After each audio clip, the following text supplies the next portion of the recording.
Il comitato promotore Aeroporto Centro-Meridionale della Sicilia sostiene la creazione di due poli aeroportuali distinti in Sicilia.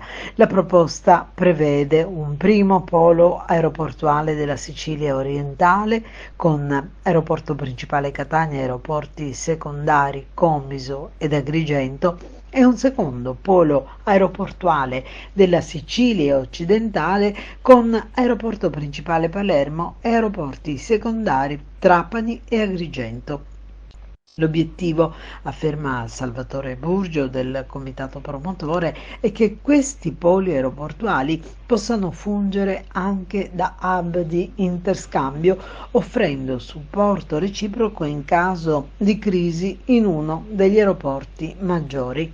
Un esempio pratico di tale necessità è rappresentato dalle problematiche che potrebbero sorgere a causa delle eruzioni laviche dell'Etna, che impattano sull'operatività dell'aeroporto di Catania.